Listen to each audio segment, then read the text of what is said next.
नमस्ते बच्चों, विज्ञान के सेशन में आप लोगों का स्वागत है। नियंत्रण एवं समन्वय इस चैप्टर को हम लोग पूरा कर चुके हैं, जिसमें हम लोगों ने जंतु के जो तंत्रिका तंत्र हैं उनके बारे में पढ़ा। हमने पौधों के बारे में पढ़ा कि पौधों में नियंत्रण एवं समन्वय कैसे होता है। हमने हार्मोन्स के बारे में भी जानकारी ले ली कि कैसे पादपों और जो मनुष्य है उनमें हार्मोन से अगर हम कहें पूरी उनकी एक जैविक क्रिया चलती है। अब ये जो हमने जानकारी ली है इस पे अब हम थोड़े से प्रश्न और उत्तर डिस्कस करेंगे और देखेंगे कैसे जो आपके जो हमने कॉन्सेप्ट सीखे हैं इसमें आप देखेंगे थोड़े से एक हमारे जो क्वेश्चंस हैं वो कैसे एक पूछे जाते हैं, जिसमें जो हम आंसर्स हैं वो अपनी जानकारी हमने क्या करा है, थोड़े थोड़े हमने सेक्शंस में चीजें पढ़ी हैं। अब वो जो हमें कई सेक्शंस मिला के हमें कुछ एक आंसर्स अपने बनाने हैं, वो कैसे बनाएंगे ये आज हम लोग इस सेशन में देखेंगे। और जैसा जानते हैं जब भी हम प्रश्न और उत्तर करते हैं, जो हम लोग ये पूरे चैप्टर में पढ़ा है उसको एक रिवाइज भी करते हैं। आपको मैं बता लेके वापस एक सोचने को कहूंगी कि देखिए हमने ये वाला टॉपिक करा था, इसमें हमने ये डिस्कस करा था, और वो उस डिस्कशन से हम कैसे एक आंसर अपना बना सकते हैं और उसको लिख सकते हैं।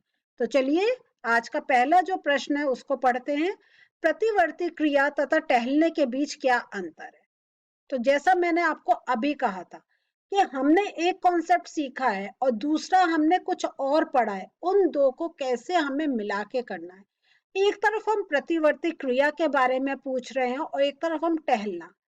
इसमें क्या होगी, इसमें अगर हम कहें तो ये तो एक बिल्कुल ही अलग चीज है ना। प्रतिवर्ती क्रिया के जब हम एकदम अचानक हुई कोई जो चेंजेस है उसमें हम कैसे रिएक्ट कर रहे हैं, और टहलना तो एक हमारा क्या हो गया कि एक हमारी इच्छा पर निर्भर है कि जब हमारे अंदर का मन है तब हम टहल सकते हैं, चल सकते हैं, और जब हमारी इच्छा नहीं है हम नहीं कर सकते। एक सिंपल ये भाषा में हमारा उत्तर है, लेकिन इसको कैसे हम लिखेंगे देखिए।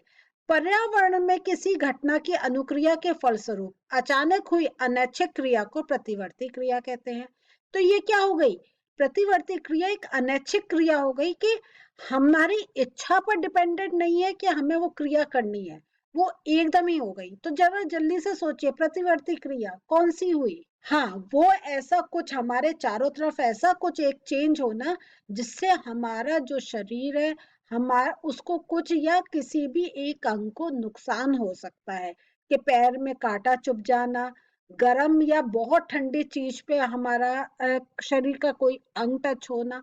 तो ये सारे और उस पर जो हम एकदम जो नुकसान वाली जगह से अपने जो वो अंग है वो कैसे दूर होता है, एक अनैच्छिक हम सोचते नहीं है वो अपने आप हो जाता है, तो वो हो जाती है प्रतिवर्ती क्रिया।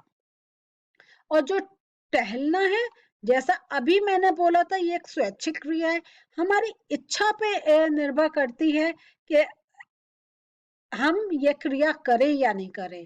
तो ये जो टहलना एक स्वैच्छिक क्रिया है जिसे हमारी सोच और नियंत्रण की आवश्यकता होती है।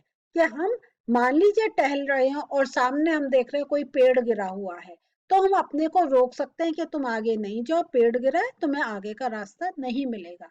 तो जो हमारे पैर चल रहे हैं वो हम अपनी इच्छा से रोक सकते हैं। और मान लीजिए एक आपको हंसी भी आएगी कि अगर कोई कुत्ता आपके पीछे दौड़ रहा है तो आपकी टांगे क्या टहलना, क्या आप दौड़ना शुरू कर देंगे, क्योंकि आपको अपने को बचाना है। तो ये आपकी इच्छा है कि आप दौड़ना शुरू कर देंगे, या आप हल्के चल के उसको, अगर आपका कोई पालतू जानवर है उसको आप सहला के उससे आप जानते हैं कि वो आपसे मिलने आ रहा है।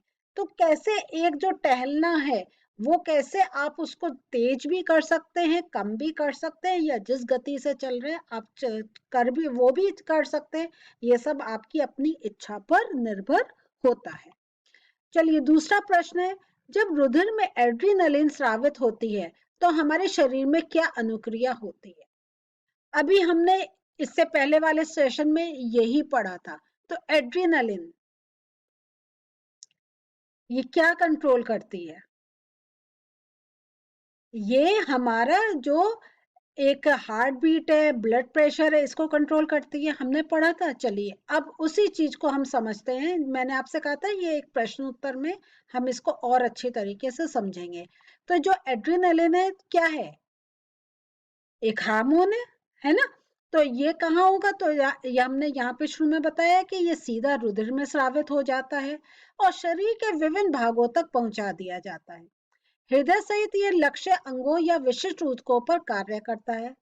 इसकी क्या, अब मेन आप यहाँ पे देखिए क्या है, परिणाम स्वरूप हृदय की धड़कन बढ़ जाती है ताकि हमारी पेशियों को अधिक ऑक्सीजन की आपूर्ति हो सके। मेन इसका ये फंक्शन है।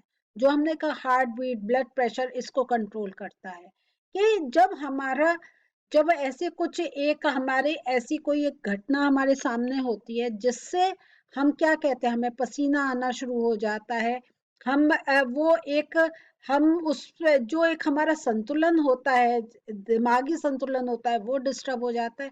तो इन सब में जब ये ऐसी कुछ क्रिया हो रही है हमारे शरीर में, तो हमारे अंग कुछ ज्यादा काम करने लग जाते हैं। और जब वो कुछ उनको वो एक अपने शरीर को मेंटेन करने के लिए ज्यादा ऊर्जा चाहिए होती है। तो वो ऊर्जा कैसे मिलेगी? कि हमें जो एक जो ऑक्सीडेशन का हमारा प्रोसेस चल रहा है, जब ऑक्सीजन हमारे खाद्य पदार्थ के साथ मिलकर ऊर्जा उत्पन्न कर रही है, तो वो वाला प्रोसेस वो जल्दी हो सके, जैसे शरीर में ज्यादा ऊर्जा उत्पन्न हो सके और हम बॉडी पे कंट्रोल कर सके। तो इसलिए एड्रेनलिन इस टाइप से हमारे बॉडी पे एक कंट्रोल करती है। तो देखें, हम जो पढ़ते हैं उसे कभी नहीं भूलना चाहिए। हमने कब पढ़ा था? जब हमने अपना जब हम ये जैव क्रिया का पढ़ रहे थे, श्वसन का पढ़ रहे थे, हमने तब पढ़ा था कि श्वसन दो प्रकार के होते हैं कि, और तब हमने देखा था एक सांस लेना और एक कैसे जो ऑक्सीजन है उसका खाद्य पदार्थ ग्लूकोज के साथ उसका एक रिएक्शन हो रहा है जिससे कार्बन डाइऑक्साइड, जल और ऊर्जा बन रही। तो देखिए उसको हमने कहा एड्रेनालिन के साथ जोड़ा है ना, हार्मोन से। तो जो हमारे चैप्टर से कहीं ना कहीं उनमें लिंक है, तो जो पढ़े वो भूले नहीं। और किसी आंसर की सहायता से अगर आपको बैक जाके कुछ रिवाइज अपने दिमाग में करना पड़ रहा है वो जरूर करें, क्योंकि इससे आपका एक चैप्टर जो पहला पढ़ा है वो कभी भूलेंगे नहीं और अपने ज्ञान को बढ़ाते चलेंगे। दूसरा एक और प्रश्न आज का ले रहे हैं हम, मधुमेह के कुछ रोगियों की चिकित्सा इंसुलिन के इंजेक्शन देकर क्यों की जाती है? ये तो हमने इससे पहले वाले सेशन में ही पढ़ा था कि ये क्या है, इंसुलिन। एकदम सोचिए कौन सी बीमारी से रिलेटेड है? मधुमेह। देखिए यहाँ पे लिखा ही हुआ है हमने। और ये इसका मतलब क्या हुआ, कहीं ग्लूकोज के डाइजेशन से रिलेटेड है। तो जब भी प्रश्न पढ़े पहले अपने को सोच लीजिए कहाँ से क्या लिया गया है, कैसा है, तो आंसर देना आसान हो जाएगा। अग्नाशय किसे इंसुलिन हार्मोन के उचित मात्रा में स्रावित न होने के कारण मधुमेह नामक बीमारी होती है। तो देखिए ये हमसे पूछा नहीं गया, लेकिन हमें पहले ये बताना है कि मधुमेह बीमारी क्या है, तभी हम अपना आंसर अच्छे बना सकेंगे। ऐसे व्यक्ति में क्या होता है, रुधिर में शर्करा स्तर बढ़ जाता है। ये हमने पूरी बीमारी के लक्षण बता दिए यहाँ पर। अब हम बताएंगे इंसुलिन का क्या कार्य होता है। इंसुलिन रुधिर में मौजूद अतिरिक्त शर्करा को ग्लाइकोजन में परिवर्तित कर देता है।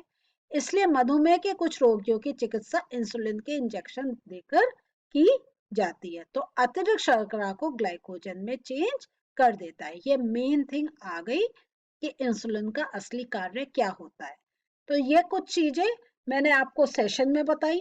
उसमें जो थोड़ी चीजें थी वो मैं आंसर के थ्रू आपको बता रही हूँ, तो इससे आपको ये टॉपिक पूरा क्लियर होता चला जाएगा। एक और प्रश्न है, जंतुओं में रासायनिक समन्वय कैसे होता है?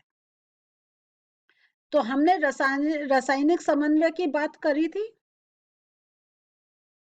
है ना? वो कैसे करी थी हमारा, जब हमने पोलन ट्यूब की बात करी थी, कैसे वो जा रहा है, तो वही वो हमने पादप में करी थी, है ना? और और एक और जो हमने रासायनिक समन्वय वो हमारा जंतुओं में हमने करा था। तो देखिए हमने रासायनिक समन्वय की बात हो रही है तो एकदम हम अपना रिवीजन कर रहे हैं, हमने कहाँ कहाँ इसके बारे में पढ़ा था। तो जंतुओं में रासायनिक समन्वय हार्मोन्स की सहायता से होता है। हार्मोन रासायनिक तरल पदार्थ होते हैं जो अंतःस्रावी ग्रंथियों द्वारा स्रावित होते हैं। तो रासायनिक समन्वय किससे हो रहा है? हार्मोन से। कहने को ये बहुत छोटा आंसर है कि मेन अगर आप हार्मोन्स लिखेंगे आपका आंसर कंप्लीट है, लेकिन अगर इसको एक नंबर की जगह अगर आपने एक नंबर का क्वेश्चन है पूरा लिखा, बहुत अच्छा आंसर है, और 2 नंबर का है तो आपने हार्मोन्स के बारे में बता दिया थोड़ा, तो इससे आपका आंसर और कंप्लीट हो गया।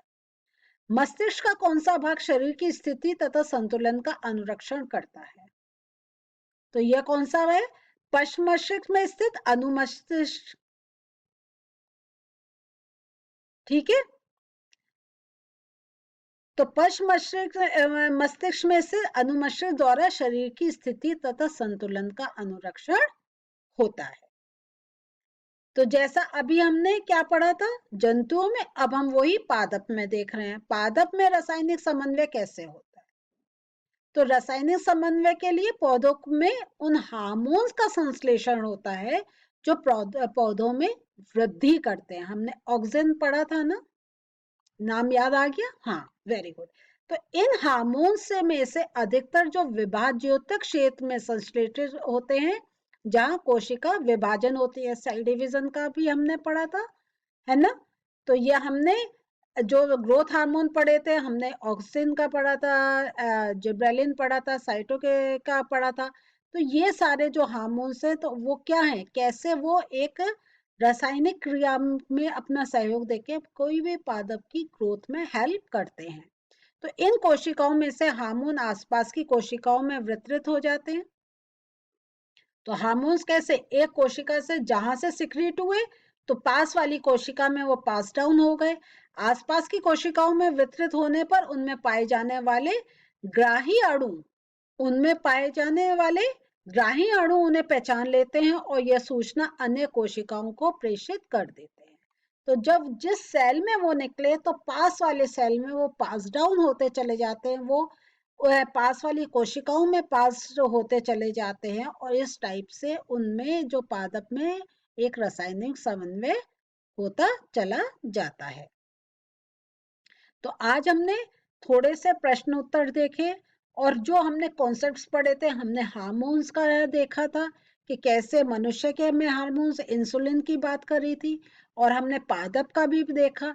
तो ये सारा जो है वो हमने उत्तरों में पढ़कर देखा, आपके सामने है कि कैसे प्रश्न उनके ऊपर पूछे जा सकते हैं, और आपको अपने उत्तर अपनी समझ से लेने हैं। तो ये जब आप प्रश्न और उत्तर के जब आप सेशन कर लेंगे, अब आपको अगर कोई भी टॉपिक ऐसा लग रहा है कि ये आपका पक्का नहीं है, तो वो वाला सेशन फिर से आप देखिए, बुक भी साथ में लेके पढ़िए और अपने नोट्स बनाइए और उस टॉपिक को पक्का करिए। और अगर आप कोई वो प्रश्न देखकर आप उत्तर लिख पा रहे हैं, इसका मतलब आपको समझ है, आप आगे बढ़ते जाइए। तो अगले एक और सेशन है इस चैप्टर का, उसमें थोड़े से प्रश्न और उत्तर हम लोग और डिस्कस करेंगे और अपनी समझ को बढ़ाएंगे। तो मिलते हैं अगले सेशन में। बाय।